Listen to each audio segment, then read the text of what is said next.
जल्दी से बताते हैं कि दुनिया पर इस विवाद का या इस संघर्ष का क्या असर पड़ सकता है। दुनिया में इस युद्ध, अगर ये युद्ध हुआ तो उसका क्या असर होगा। आप समझिए, युद्ध छिड़ता है तो दुनिया को उसकी भारी कीमत चुकानी पड़ सकती है। वो कीमत क्या होगी ये आप समझिए। विश्व को दुर्लभ धातु, पैलेडियम, तेल, गैस, तांबा, एल्यूमिनियम के दाम बढ़ेंगे विश्व में, और विश्व को यह देखना पड़ेगा, इसकी ज्यादा कीमत चुकानी पड़ेगी। रूस दुनिया में प्राकृतिक गैस का सबसे बड़ा और तेल का दूसरा सबसे बड़ा निर्यातक है, तो यूरोपियन कंट्रीज को बहुत बड़ा चंक जाता है इसका, उसकी सप्लाई यहां डिस्टर्ब हो जाएगी। रूस को कड़े आर्थिक प्रतिबंधों का सामना करना पड़ेगा और इससे दुनिया भर में एक अनिश्चितता आएगी। अर्थव्यवस्था के लिहाज से दुनिया अमेरिका की उच्च स्तरीय टेक्नोलॉजी से वंचित हो जाएगी, और इसके अलावा कुछ और बड़े यहां पर जो खतरे हैं, 7 साल से जीवन स्तर में गिरावट झेल रहे आम रूसी और अधिक प्रभावित होंगे। यह एक बड़ा खतरा होगा। तो रूस के भी अपने बहुत सारे नुकसान हैं और रूस जरूर इन सारी चीजों को इवैल्यूएट कर रहा होगा। लेकिन अगर यह वॉर होती है, क्योंकि ये वॉर बहुत मोस्ट लाइकली, बहुत संभव है कि हो सकती है, तो क्या होगा। दुनिया के कई देशों में राजनीतिक अस्थिरता फैल सकती है अगर रूस और यूक्रेन के बीच आमने सामने की लड़ाई हो गई, डायरेक्ट वॉर हो गई। नेटो देश अपनी सुरक्षा व्यवस्था मजबूत करेंगे। नेटो में कौन से देश आते हैं? अमेरिका आता है, टर्की आता है, 27-28 कंट्रीज आते हैं। फिनलैंड, स्वीडन जैसे देश नेटो फौजी गठजोड़ का हिस्सा बन सकते हैं, और ये वो कंट्रीज हैं जिनको रूस कभी नहीं चाहता कि वो नेटो में जाएं। दूसरे देशों पर हमले की फिराक में बैठे कुछ दूसरे देशों का हौसला बढ़ सकता है। ये चाइना और अमेरिका, चाइना और ताइवान पर बड़ा ये लागू होता है, जो बात अभी जनरल साहब कह रहे थे। रूस यूक्रेन वॉर हुआ तो चीन ताइवान की जंग की संभावना बढ़ जाएगी, क्योंकि चीन कभी भी ताइवान पर हमला कर सकता है। ये तमाम एक्सपर्ट्स कहते हैं चीन बिल्कुल ताइवान पर कब्जा करने की फिराक में बैठा हुआ है। ईरान और सीरिया की सरकारें हिंसा का इस्तेमाल कर सकती हैं, और इसके अलावा दुनिया भर में, जैसा कि हम बता रहे हैं, ऑयल एंड गैस की सप्लाई पर असर पड़ सकता है। विवादित सीमाओं को ताकत से निपटाने की कोशिश शुरू हो सकती है। जो ताकतवर पड़ोसी होंगे वो अपने कमजोर पड़ोसियों पर अटैक शुरू कर सकते हैं या उनके ऊपर बहुत तरह का दबाव डाल सकते हैं। तो ये हो सकता है अगर ये जंग होती है। तो आइए चलते हैं अपने एक्सपर्ट्स के पास और उनसे बात करते हैं। मुझे इकोनॉमिक इंपैक्ट जानना है इसका। जनरल साहब, केवल ऑयल एंड गैस या जो रशिया पर भी इसका इकोनॉमिक इंपैक्ट आप देखते हैं अगर ये वॉर होती है तो?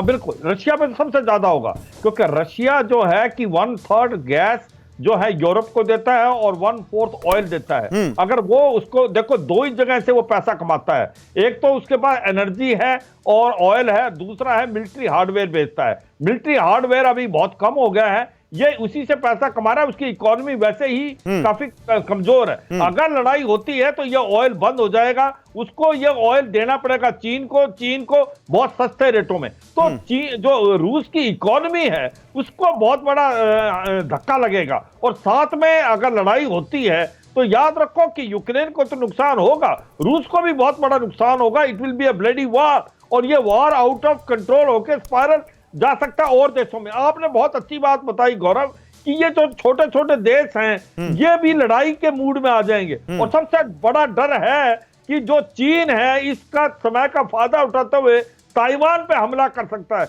वो डर बहुत बड़ा है, क्योंकि उस समय सारा फोकस यूक्रेन और रूस पे होगा और चीन कोई ना कोई गुस्ताखी कर सकता है। और एक सबसे बड़ा इंपॉर्टेंट चीज, भारत के लिए बड़ा नुकसान है, क्योंकि भारत के रिलेशन रूस और अमेरिका और यूक्रेन से बिल्कुल बहुत अच्छे हैं, और हमारे AN-32 के जो इंजन हैं वो यूक्रेन से अपग्रेड होके आने हैं।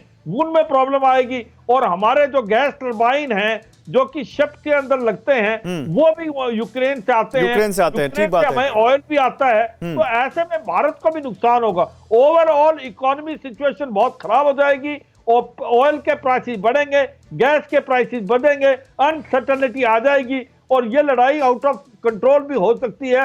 ये थर्ड वर्ल्ड वॉर की तरफ जा सकती है अगर स्टार्ट होगी। मैं कहता हूं ये गौरव, लड़ाई होने के चांसेस कम है। ये पोस्चरिंग है, मगर ये पोस्चरिंग कई बार अनसर्टेनिटी से आउट ऑफ कंट्रोल हो सकती है। मगर ये समझने की कोशिश है, अगर रूस हमला करता है यूक्रेन पे तो उसकी सबसे बड़ी मूर्खता होगी, क्योंकि एक तो इकोनॉमिकली वो बिल्कुल खत्म हो जाएगा, उसके बाद नेटो कंट्री इकट्ठी आ जाएंगी, जो कि आज इतनी इकट्ठी नहीं है। स्पेशली फ्रांस और जर्मनी, वो अमेरिका के साथ इकट्ठे हो जाएंगे। क्या वो चाहेगा? उसका जो ट्रेड था पूरा यूरोप से वो भी खत्म हो जाएगा।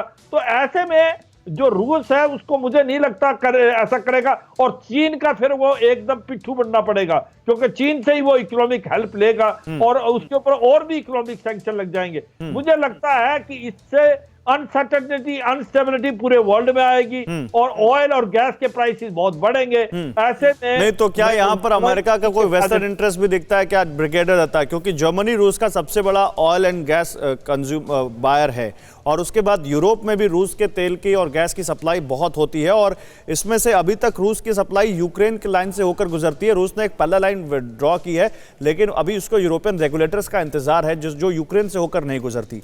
सवाल यहाँ पर यह है कि क्या जो बात आप कह रहे हैं इसमें कोई बिजनेस इंटरेस्ट भी है अमेरिका का?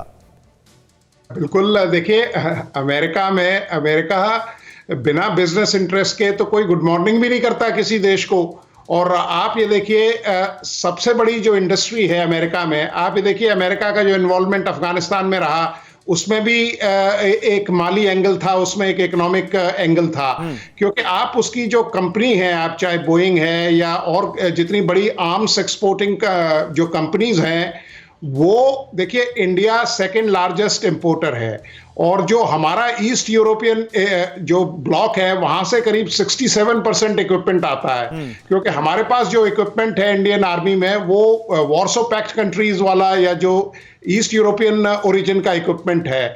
तो अमेरिका पहले से ही ये नहीं चाहता कि हमारा झुकाव रशिया की तरफ रहे, तो वो ये चाहता है कि हमारा जितना भी इंपोर्ट है वो अमेरिका से हो, चाहे वो किसी में भी। S-400 भी जब हमने खरीदा तो अमेरिका काटसा लगाने के चक्कर में था हमारे ऊपर। तो अमेरिका बिल्कुल ये चाहता है कि रशिया की कमर टूटे या रशिया इस तरह से एंगेज रहे जिससे जो एक्सपोर्ट है जो डिफेंस का या जो डिफेंस इक्विपमेंट का है वो जो वॉर्सो पैक्ट कंट्रीज हैं, जो ईस्टर्न यूरोपियन ओरिजिन का जो इक्विपमेंट है उसकी जो खपत है या इंपोर्ट है बाकी कंट्रीज में वो कम हो, और अमेरिका का जो वेपन डिलीवरी है या वेपन एक्सपोर्ट है वो बढ़े। भारत का भी आप देख लीजिए 30 बिलियन का जो डॉलर्स का बिजनेस डील थी। ट्रंप क्यों आए थे इतनी बार? इसीलिए आए थे क्योंकि वो अपनी ये सारी डील्स लेके चले गए यहां से। तो आर्म्स डील या आर्म्स का जो बिजनेस है वो बहुत बड़ा बिजनेस है, और अमेरिका चाहेगा कि ये एक अच्छा सुनहरा मौका है जब वो उसको बिल्कुल ककून कर सकता है। ये जो बात आप कह रहे हैं, क्योंकि एक नॉर्थ स्ट्रीम जो पाइपलाइन है जो रूस यूक्रेन से होकर गुजरती है, और क्योंकि अब बहुत खराब हो चुकी है और रूस को उससे बड़ा नुकसान उठाना पड़ता है, और जिससे अरबों डॉलर की कमाई यूक्रेन को होती है, इवन पोलैंड को भी होती है। और रूस ने जो ये नई पाइपलाइन बनाई है उसमें इन दोनों कंट्रीज को बाईपास कर दिया है। क्या ये भी एक विवाद की वजह है? इस बीच एक बड़ी खबर है, रूस ने अपने नागरिकों को यूक्रेन छोड़ने को कहा है। गैर राजनयिकों को यूक्रेन छोड़ने का निर्देश दे दिया है। अब यहां पर रूस ने राजनयिकों को छोड़कर सभी को यूक्रेन से निकलने को कहा है रूस ने कहा है कि वो अपने यूक्रेन छोड़ दें। अपने नागरिकों को कहा है गैर राजनयिक जितने लोग हैं वो यूक्रेन छोड़ दें। इस तरह की जो वार्निंग्स होती हैं ये बड़ी पैनिक क्रिएट करती है जनरल साहब।